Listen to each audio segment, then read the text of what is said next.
Bad call, but go for it. Oh, baby. So we're just gonna jump right into it, huh? Something's gonna get real fucked up. We are drinking whiskey. I put gin on top of my gin. Giggling about bullshit. Shape your nutsack to play it with the boys? Oh my god, we're recording. I'm trying to fill the void. That's what you want, an alabaster smooth penis. Zig and Larry ignore a topic. Hey, here we are. Welcome to Zig and Larry Ignore a Topic. Holy hell, that was fun. Yeah. What's going on, man? Oh, not a lot. Everybody, we just got done recording my other show, or as I like to call it, the other show, Convince Me with Larry Smith on NPR Illinois and the Front Row Network. I even said it like I do. That was my radio voice on NPR Illinois and the Front Row Network. So, Daddy is no longer ashamed of me, so he let me be on his other show. That's right, baby girl. You did a good job. Did I get? Yeah, oh, you were so pretty. You were so pretty on that show. Did I dance pretty? Yeah, you did. Yeah, you did. You ignorant fuck. What, I think I know we just discussed it, but I think... It was so weird, man. I felt so... Because I interviewed you. You interviewed me. You've known me for over half of our lives. You interviewed me. And I did not... I came off as really weird because I do not know how to be interviewed by you. You did a great job. You were not weird at all. You sure? Yeah, for sure. Trust me, I've interviewed... I will just say that I interviewed a well-known comedian who came off much worse than you did. And this is a person that's used to being interviewed. So, okay. So I'll more leave it at that. Information. What's that? More information. Specific ideas.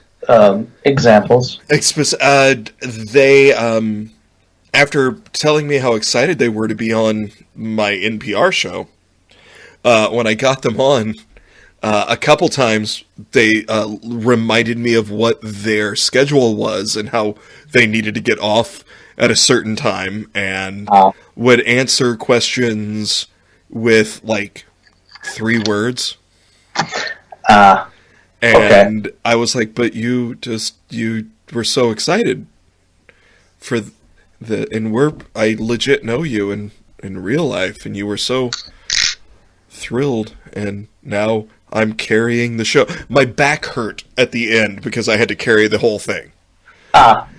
Whereas with you and me, I was just introducing you to new friends.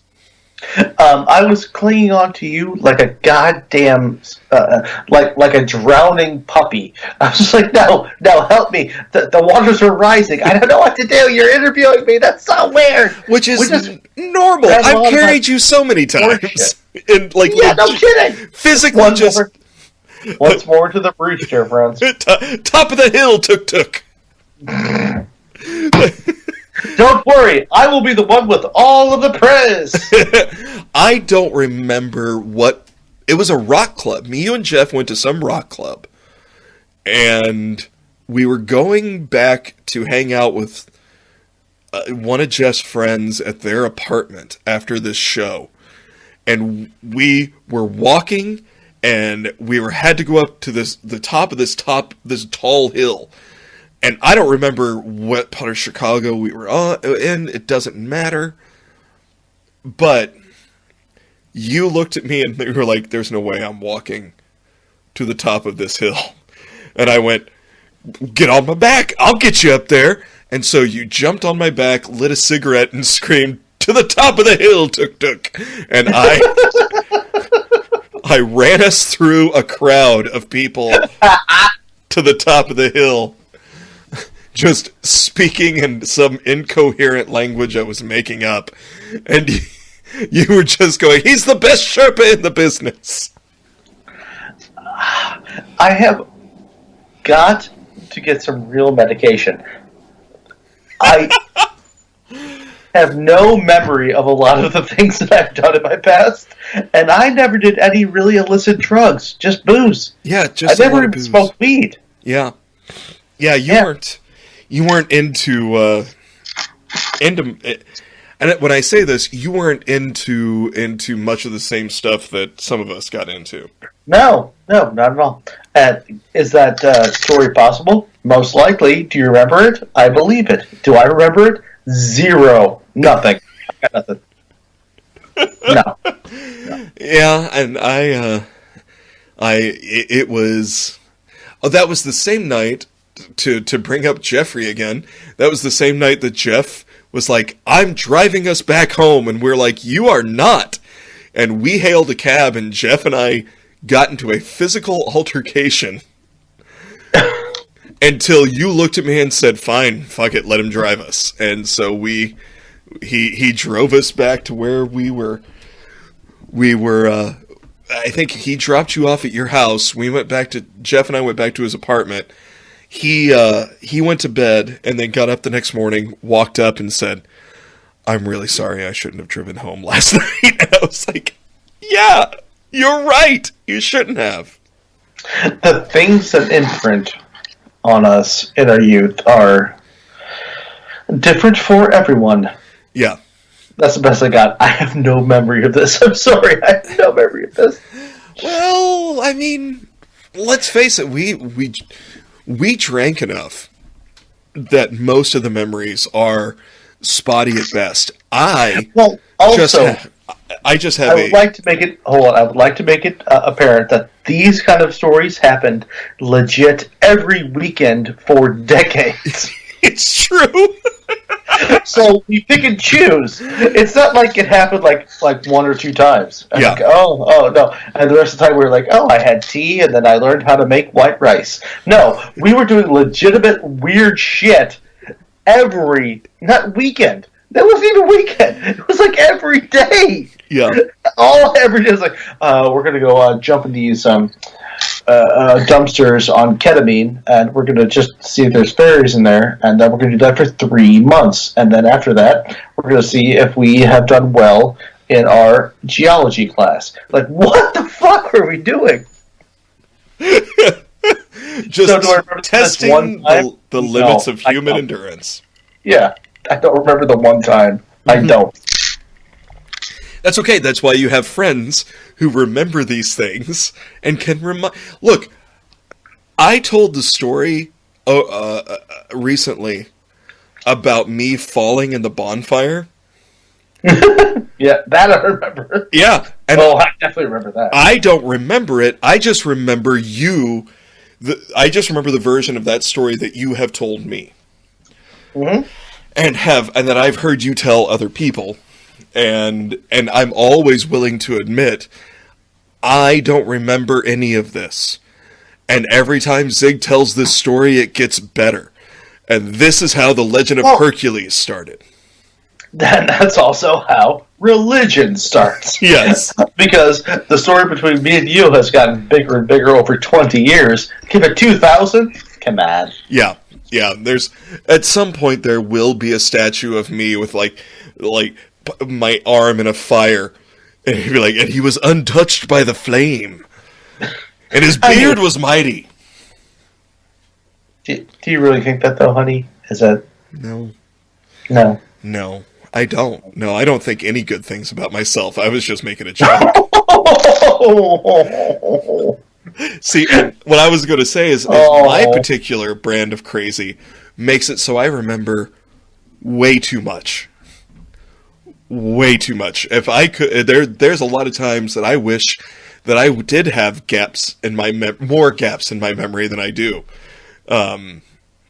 because that's my curse. Is hey, all this stuff that you want to forget? Yeah, guess what? Oh, I get to remember it, every bit of it.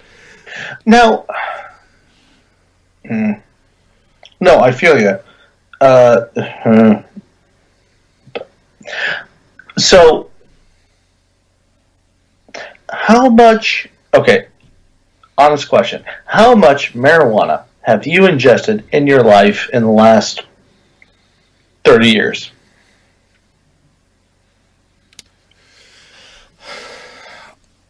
I will say, and Oh, so like average, less than average? Like, I'm not asking for, like, grams, but... Right. No, I'll be honest, probably less than average.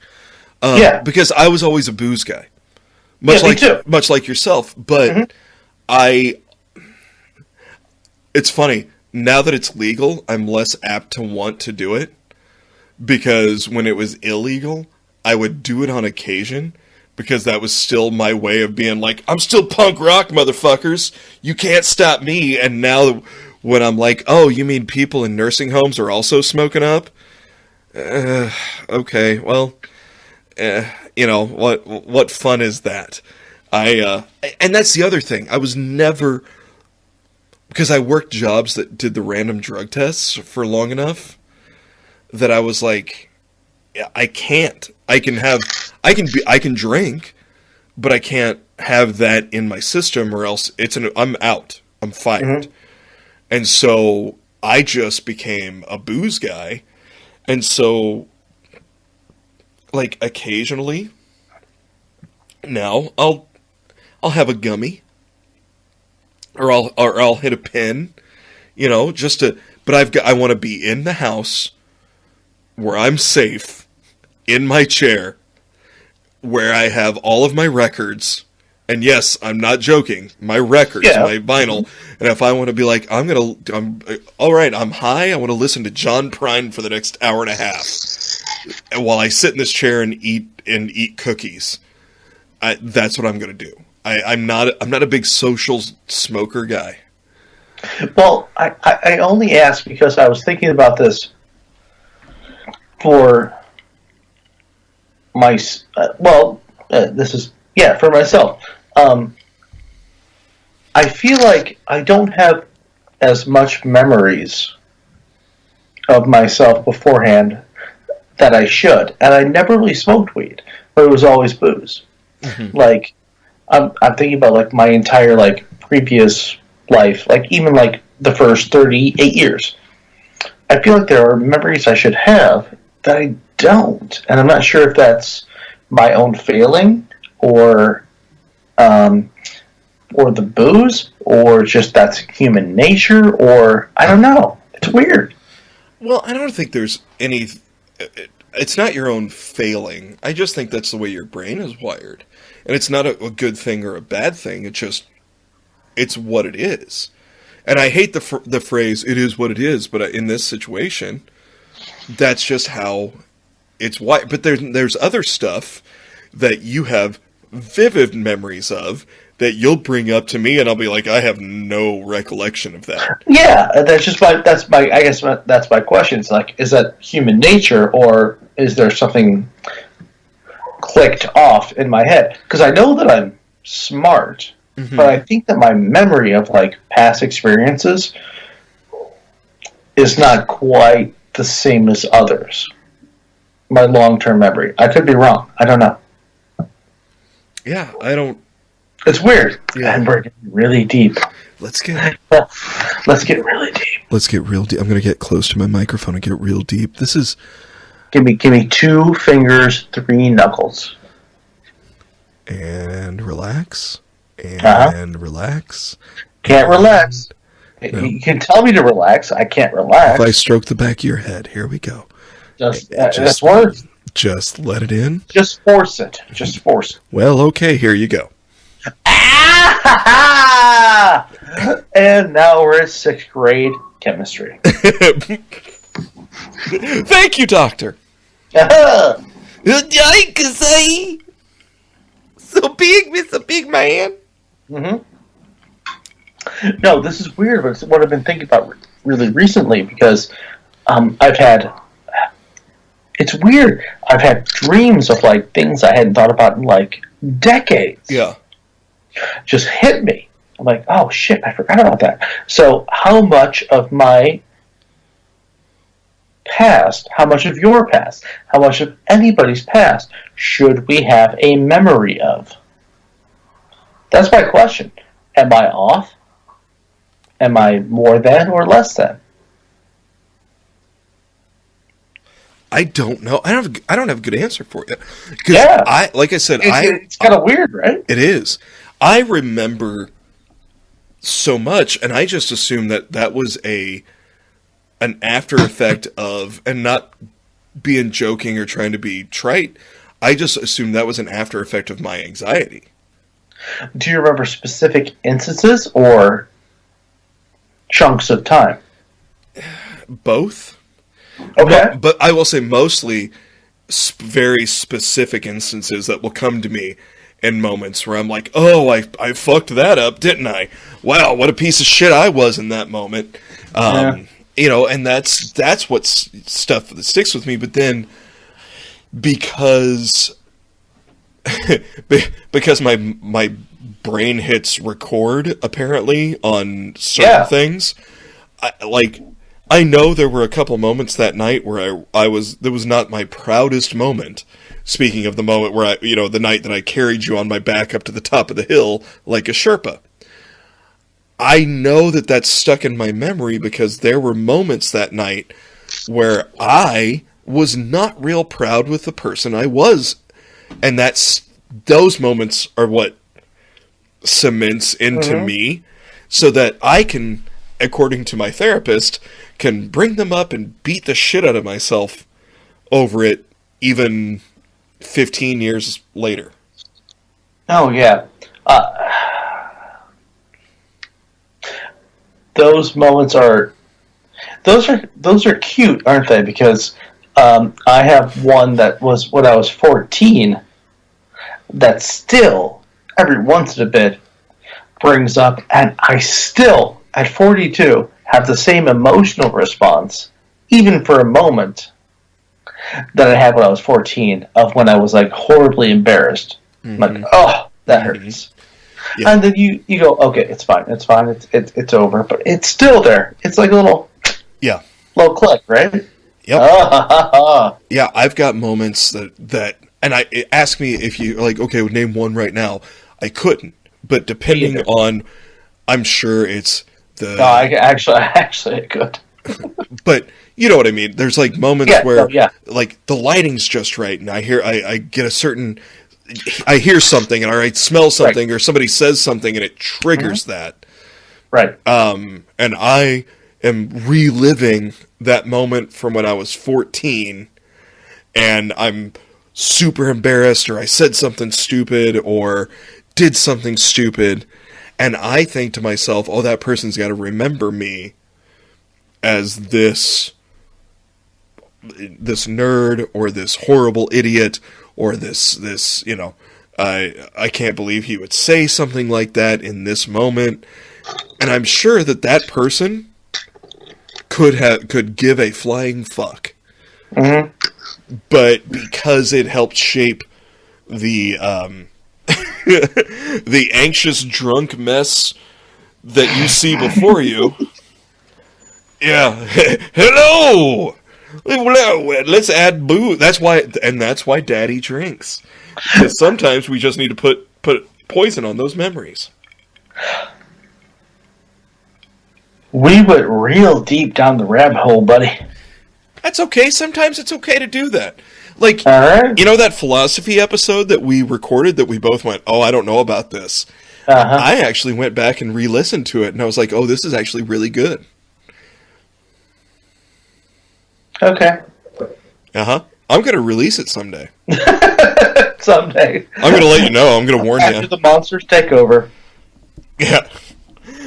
Well, and that's why I, a little over a year ago, started doing therapy, because the monsters were starting to take over. No, I get you. Yeah. I've played that game before, too. Well, you know, I thought that... and there's nothing wrong with it. And that's the point where I finally had to get to, is just realizing that, oh, I thought I had this under control. What I was doing was suppressing it with booze and distraction. And now I need someone to help me sort through this bullshit. What we're doing right now is booze and distraction, though, so... Yeah, but that's what this show is all about. Okay. Welcome to Booze and Distraction with Zig and Larry. So, at what point do we get to say we're going to sidle on to our review of the goddamn movie? We could do that now, but I mean, do we really want to? I don't care. Does anyone? I don't know. I don't know. Hey, by the way, though, I do want to thank everyone that's actually listening, and especially the people that are going back through the back, and I say back catalog, it's like 20-some episodes, but there are people that are going, like, I look at the numbers twice a week, and I will see, like, all of a sudden we'll get a spike. Like I told you this week, I was like, where's this big spike coming from? And, like, this week, multiple people have gone back and downloaded the, like, from the first episode all the way to the current episode. So, thanks for doing that, and sorry. It's not the same bullshit every week, but, you know. We get drunk, we talk to each other about, as we say, we're giggling about bullshit. Uh-huh. And then we go from there. And that's all we really want this show to be, is just you feel like you're just sitting down and having a drink with us and listening to us make each other giggle. So that was all a bunch of serious stuff. Uh-huh. Not too serious. I don't know. We made each other giggle. But here's the reason. Why are we here today, Zig? Well, we have to talk about the fact that on Lifetime, they released a 15-minute mini-movie, because what the fuck does that mean? It's, again, I will not fault them, because that is the perfect movie for my attention span. We're doing a crossover. We have decided to do a movie review, because why not? Why not? We are doing a crossover episode with Zig and Larry Ignore a Topic and my show on the Front Row Network in NPR, Illinois. That's right. They let this talk on NPR, Illinois convince me. Excuse me, hold on. Let me do the NPR voice. Mm-hmm. Go for it. Can I do one too? Oh, go. Yeah, we get real close. Mm-hmm. Thank you for listening to Convince Me with Larry Smith. Thank you for listening to him saying "Convince Me," Larry Smith. On the Front Row Network in NPR, Illinois. On the Front Row Network, and something other that I said, NPR. Welcome to... No, take this seriously. ASMR NPR. Mm-hmm. ASMNPR. We're doing it. We are doing it so good. Great. Electric. Kumquat. Differential. Snickers bar. I have no idea. I don't know. I something. But we did get the chance to review the instant cinematic classic and fucking goddamn bananas. All the things I couldn't say on my other show. Fucking bananas. A recipe for seduction. On the Lifetime Network, brought to you by KFC, written and directed by Gene. And that's it. Just fucking Gene. It is at 11 a.m. on a Sunday. And that's when it drops. And yes. I'm not going to lie, Mario Lopez, he delivered. Mario Lopez and his dimples and that ascot. Sweet piece. I'll tell you right now. I'm not. Look, my grandma always said there might have been a little sweetness in me. Mario Lopez brings it out. I'm going to tell you that right now. That whole thing was weird. What, that statement or the movie? Uh-huh. Yeah. Fair enough. Yeah, everything about this, yes. Not your fault. Mildly Lopez's fault, but he made a lot of money, I'm guessing. So look, that's not his fault. It's just the way God put him together. Oh, okay. I want some. What I couldn't say on the NPR show that I can say here is that Colonel Harlan Sanders was a fucking racist. And to have I didn't want to do it. a Latino is what I just fucking... Yeah. Oh, we're so drunk. A Latino man play Harlan Sanders, and then at the end, here's my favorite part. At the end, Colonel Sanders and his love interest are married by her gay best friend, and I was like, Sanders is spinning in his family bucket right now. Fuck you, you racist prick. It was amazing. It was such a bananas movie. Wait, hold on. Mario Lopez, he's not Caucasian? Oh, no. With a name like Mario... never mind. Go ahead. And now, we'll talk about it off the air a little bit, buddy. I've got a whole chart for you. It's my Mario Lopez through the ages chart. Don't worry about it. You're going to like it. There's some candid photos that he doesn't know about. But yeah, Harlan Sanders is hired as the cook for some rich, not so rich people. And the girl falls for him because how can you not?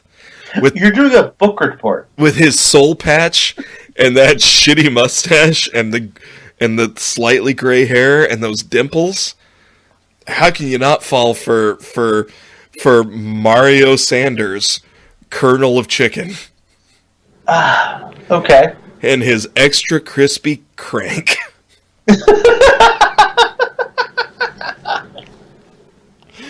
Ba-da-ba-ba-da-ba.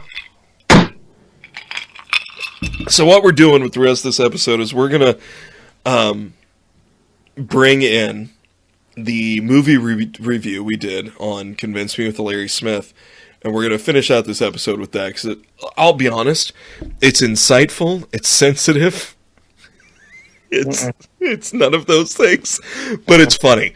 It's funny, so we're going to do that. My suggestion, and I think Zig will too, suggest this, whether he likes it or not.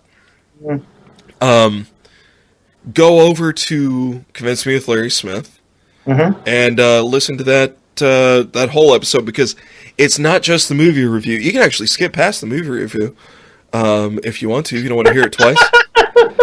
This is the most awkward bullshit ever. No, it's not. No. Yeah, no. Okay. So, Zig, anything you'd like to add before we get into the movie review? Oh, we're doing that again.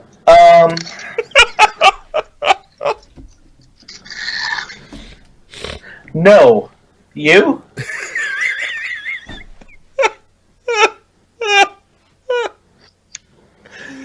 I don't know. Make sure to like, subscribe, and rate our show. Uh-huh. Oh, this went from like this very insightful and heartfelt episode to let's talk about some bullshit to just us giggling at one another. Right. So a typical show. Yeah, that's kind of the gist. Yes. Typically? Yeah. So, all right. Thanks for listening. We're gonna get into the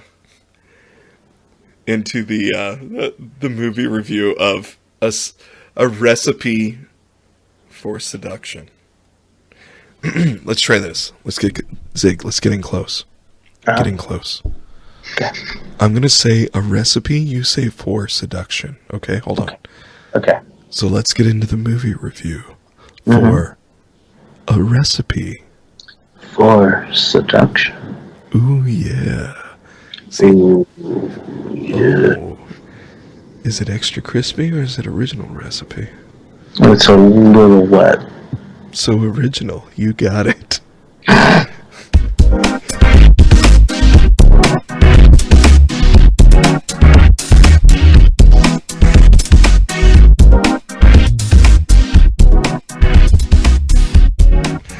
Yeah, that's what the collar around me keeps shocking me when you say that. Yep. Well, your wife and I had to have that talk. So anyway, the reason we're here today... Can we do something funny? I hate talking about me. Leah, do it. Here we go. So the reason we're here today is, as the listeners may know, the Front Row Network is the podcast network for people who actually love movies. And Zig and I are here today to review There we go. the instant cinematic classic, Please say it. A Recipe for Seduction. Oh my God, he said it. A Lifetime original film. Mini, yes. But you know what? In those 15 minutes, it packed 3 hours of drama. Questions?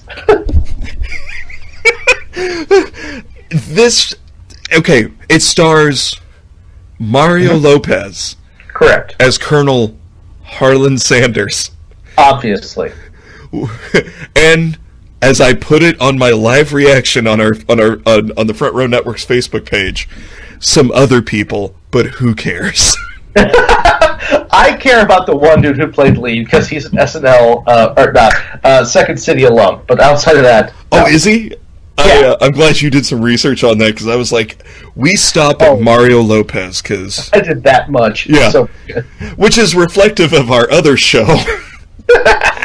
Our research is a D+ effort at best. This is just we're just going to give our best review of this movie. Now, I'm going to tell you right now, for 15 minutes of script, this movie packed everything into itself that you want in a Lifetime movie, save for our friend Annie Wershing. Because at my gym, when I was... Name dropping at this point. We're name dropping people who don't know other people. Yes. All right. Yeah, this is everything a movie should be except for Paul Kropatski. He was the guy that fixed my pipes. You know who I need in there? I thought you were going to say Paul Leachy, who was also a American jerk. But no, look, one of my favorite things in the world is I would get on the elliptical at my gym, and they had a bank of TVs, and at the very far right, they always had Lifetime movies, and 9 times out of 10, I could see Annie Wershing in a Lifetime movie as I'm on the elliptical, and I'd get so excited. For those at home, she went to college with us. And she was also on 24. She had a leading role on 24. She did a voice in The Last of Us. She has. I'm not downplaying her career. No. I'm just. This is for the listeners, so they know. She's that girl. She's that pretty red-haired girl. That's who she is. But this had an evil mother, not even a stepmother. Evil mom. Named Bunny. Controlling boyfriend. Gay best friend. And Mario Lopez as Colonel Harlan Sanders. Obviously. Which, when you think to yourself, Zig, Colonel Harlan Sanders, don't you think to yourself Latin sexiness? After watching this masterpiece, yes, sir, I do. Yeah, I can't imagine. Well, no, dude. Okay, hold on. I went on an emotional roller coaster with this 15-minute quote mini movie before it came out. What the? What the fuck is going on with this thing? It's hysterical. However, how many people had played Harlan Sanders before this in commercials?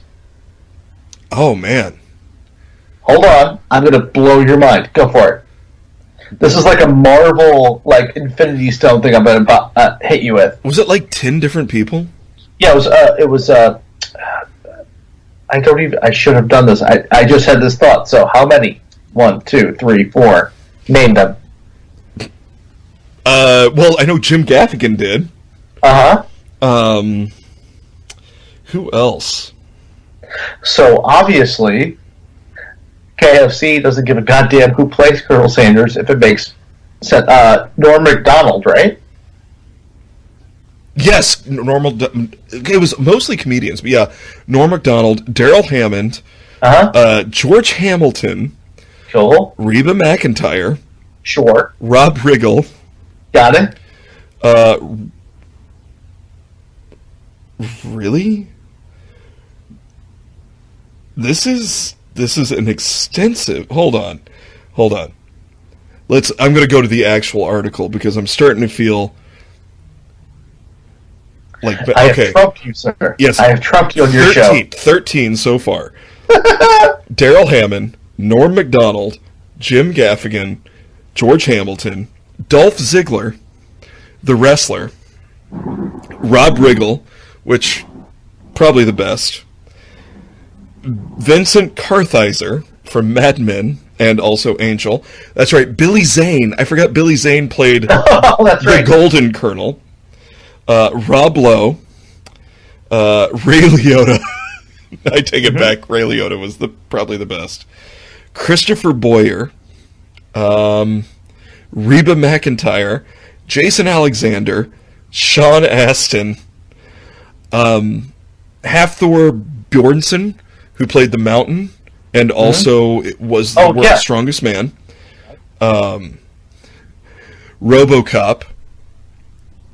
The actual, but it was RoboCop as Colonel Sanders, played by what's his face, who Craig Fleming. Mario Lopez has now played Colonel Sanders. It is it's an impressive array of people who have betrayed Colonel Sanders. I rest my case. This is the penultimate Marvel superhero-esque bullshit that makes you want to eat chicken, and it makes no sense. It makes no sense. No, it doesn't. But you know what I love? Colonel Sanders, well-known, let's just say, Southerner, would probably not be thrilled with a Latino man playing him, and I think that's what makes it so great. Well, I will say that Mario Lopez's acting chops have not really changed since Saved by the Bell. I think that here's the problem I had with it, man. Like, oh, you had a problem with this? I have no problem with it. I like it to exist as it is, but my problem is I need to understand it because I watch it with my wife. She laughed out loud 3 times. And said that was really funny. I watch it, what the fuck is this? And I realized it's just not for me. Like, she enjoyed it. It brought her joy. She's like, yeah, like, please tell me why that's funny. And that made sense to me because I have to tell her why I think things are funny all the time. Like, Monty Python or stuff like that. Like, why is that fun? Maybe, Larry, this is the female Monty Python. I'm going to tell you right now, unironically, I loved it. And maybe I'm so deep in my own sense of irony, because as a young Gen Xer, because we're on that very cusp. Right, sure. Well, we could, depending on what chart you look at, we're either the youngest Gen Xers, old millennials, or we're called Zennials, which is awful. I'd rather just be one or the other. We are, maybe my sense of irony is so deep inside me that I don't even know what I do and don't actually like anymore. It's possible. But I enjoyed this for exactly what it was, which was a 15-minute... which is perfect for my attention span. 15 minutes worth of Lifetime movie schmaltz. And that had, again, evil mom, controlling boyfriend, gay best friend, hunky yet sensitive chef, played by Mario Lopez. Yeah. And there was so much in, like, the fact that the mom, spoiler alert, guys, the mom was actually sleeping with the boyfriend. Spoiler alert. She was sleeping with the boyfriend, and then they conspired together to kill Colonel Sanders. He went from 0 to 60. I could get to bang a really hot MILF again for 3 days, and that's okay for murder. He's like, yeah, I'll do that. That's fine. Yeah, I'll kill this guy. And I wouldn't say really hot. I'd say available. That's the level of hotness he was. But I hate when I laugh at. What I love, I'm sitting watching. Nicole is obviously watching this with me, and when the line came up of "the heart wants what it wants," and I was like, "What, a triple bypass?" Because it's KFC. It's a triple bypass of love. This is a spicy. It was how do I describe it? A spicy, famous bowl of seduction and betrayal. It just layer upon layer upon layer of everything that America loves. And the fact that the mom seduces the boyfriend, and then when the gay best friend confronts the mom, and she knocks him out with whatever club was just laying around the house. I have a note about that, which I have to bring up. Please. So, if we're talking about plot holes, I mean, do we have to? Because I could jump in them and he'll never see me again. But it's adorable. The Bunny, who's the mom, she hits the guy Lee, the gay best friend. Why do we need a gay best friend? She hit him with it was a fucking a polo mallet. That's what she hit him with, okay? And she cracks him in the back of the head with a polo mallet. And then you just see her dragging him and then cut. The same mallet is what Lee uses to assault the fiance when she goes, click, and then he knocks him out. How did he get it? What's going on with the polo mallets? How many polo mallets are there in this house? Please tell me what's happening with this goddamn movie. Well, first, I have enough gay friends to know that you better kill them, because otherwise they're coming for revenge. You don't get to mess with them. He was not messing. She left him somewhere unconscious. And just said he escaped. Yeah. What? Because he could have picked anything, but he went back. He went back because he wants to do it with panache. He gets the polo mallet to just be like, look, you did this to me, now I do it to him. How about them apples? So he got dragged to an unspecific space. Uh-huh. He woke up, went back to where he was attacked, found the weapon, Uh-huh. and then went for his revenge through the house.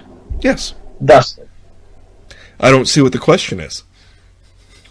I suppose that was the only question. Yeah, and my answer is yes. Of course he did. Ah, This is a movie it's a about mini- a Latino Colonel Sanders. It's 15 minutes of KFC advertisement. And they spared no expense at the aging makeup on Lopez. Just grade him up a little bit. Just enough to make him even sexier. Just enough to just do it from a Halloween store on October 31st. It's like 15% off. Just take that. Yeah, just brush that in. And it was obvious that mustache was just haphazardly glued on. It might have flopped once. Like, nobody cares. No, of course not. Just Lopez. Look, with dimples like that, who cares if you got a floppy mustache? He's a goddamn god. I mean, no. Yeah, he's just he's Nashville hot is what he is. I think we need to redo this with a female because we need a woman's perspective on this Lifetime 15-minute movie to tell us why we're wrong. Because this is not for us. Again, I'm in. They had me from the beginning. I don't, but you're right. We may need a female perspective. I could just. At least I do. Yeah. I think we need to revisit this. Absolutely. I did love though. We had to stop. We had to stop a couple times when he wrote the check. When the boyfriend writes the check to try and buy Harland off to get him to leave. Mm-hmm. The amount was $500,000, and the date was today's date. Correct. And I was like, we're seeing this in real time. What a great... I mean, honestly, what a great detail. That... And did you actually pause and look at the secret recipe? I did not know. I did Wikipedia the secret recipe, but I did not see the secret... No. He holds up the old battered note card, and it's got, like, question marks and all these diagrams, and one of the words is just salt with an underline. And I was like, that's the secret ingredient. Possibly salt. You put salt on food? Here's what I think the secret ingredient was. What's that? Seduction.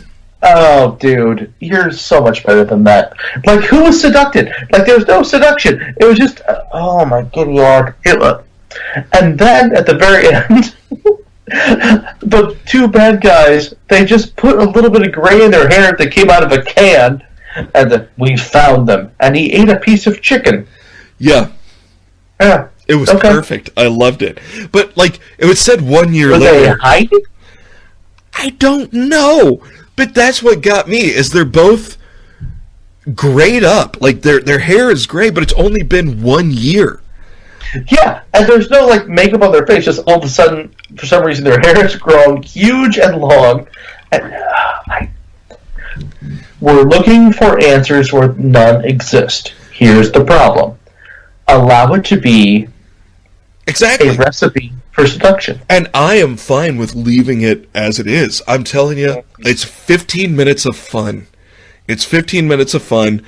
My favorite part of this whole thing, though, and I'm not joking, my favorite part of this 15-minute love story of because it has all my favorite things. Mario Lopez's dimples, bad makeup, lackluster, but not bad, and chicken, fried chicken. Yeah, that was barely a part of this movie, by the way. It had all my favorite things, but my absolute favorite part of this is that it was literally in the credits, written and directed by Gene. Gene! I did research, and I think that I have something for you. Okay. I did no research. I said the same thing, and my wife, who is a genius, I went on Wikipedia, okay? So it said written and directed by Gene, and I said that the same thing you did. And I went on Wikipedia, and I said written and directed by Eric Eckelman, Armand Prisco, Natalie Prisco. And she said that was E-A-N. Eric, Armand, Natalie. If there's a J there. It was composed by Jay Lifton. She solved the puzzle. She solved the Enigma machine. Jay Lifton, Eric Eckelman, Armand Prisco, and Natalie Prisco is Gene. Angelina Moya, my beautiful wife, solved that puzzle in, like, legit under 30 seconds. Is your wife Batman? Because that was Riddler level crap that she had to solve. I was so impressed. I still don't know how to, like, show her that. God love her. Thank her for her service. It was so amazing. I had to write it down on this sticky note because I'm like, you're goddamn right. Okay, real quick, we have to rate this movie, and I say we go from the lowest rating being a 3 chicken strip meal, okay, to the highest rating, which is an extra crispy family bucket. Okay. What would you give this movie? Well, the problem is I'm not the audience. We said this. I will give it 3 chicken strips done perfectly well with the sweet and sour sauce, which is my favorite. Okay. And the new fries, which I hate the old wedge fries. Okay. But the ones at the bottom are a little soggy, and then they put way too much ice in the Coke. Okay. Now I'm gonna tell you right now, I'm going full on family feast bucket. Oh goodness! With the biscuits, mashed potatoes and gravy, coleslaw, the mac and cheese, the fixins of extra crispy spicy. That's the rating I'm giving it, but here's what I'm also adding. Because everyone in this movie played it completely seriously. And I appreciated that. There wasn't any tongue-in-cheek. There was no say no more, say no more. It was all just give us the script. We're just gonna play this movie. I'm adding what they no longer have on the menu, and that breaks my heart. I'm adding 3 parfaits. Oh, all 3? The 3 parfaits. My favorite, my sister, when I was little, one of my both my older sisters are older than I. My 2 older sisters, 13, 10, or 11 years older than me, and one of them worked at KFC in our little town, and she would bring me home the little parfaits as a treat, and she always obviously smelled like KFC, and as you can well imagine, little hilljack shoeless Larry Smith would just curl up on his big sister, eat a parfait, and tell her that she was the prettiest smelling girl in the world. Okay. There's a lot to unpack there.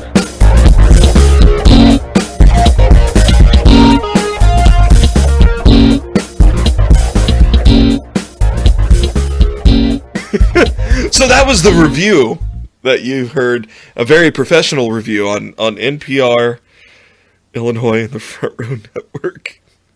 Zig, any final thoughts about this movie? I'm going to tell you right now, I don't think that we are the audience, and I think that we should do it again with a female comic. I don't disagree. Mm-hmm. But I'm going to tell you right now, I felt like I was the audience, and Mario Lopez makes my ovaries ache. That's what you get. I immediately just wanted. I was like, I don't know how he and I could have babies together, but I want to have some Nashville hot babies with that Colonel Sanders Latino. That's what I want. You forced that so hard. Yeah, the way I'm about to force myself on Mario Sanders. Should we do that again? You want one more time? You want to take 2? No, I'm good. Yeah, he's a strong guy. He can fight back, but that's only going to help me. My favorite thing in the world is when you do the silent laugh.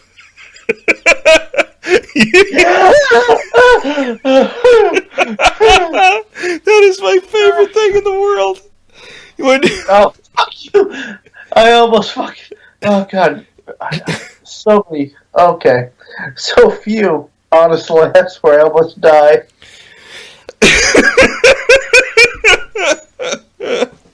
What do you want? Perfect. You got it.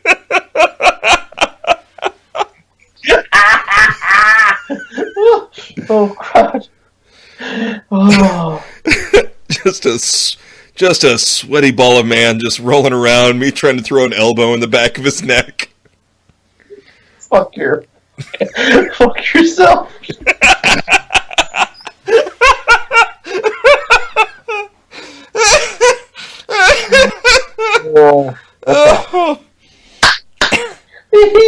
Oh, well, that's been our episode. This is probably my favorite episode ever. Okay, hold on. Take your line. Larry, I love you. I love you back.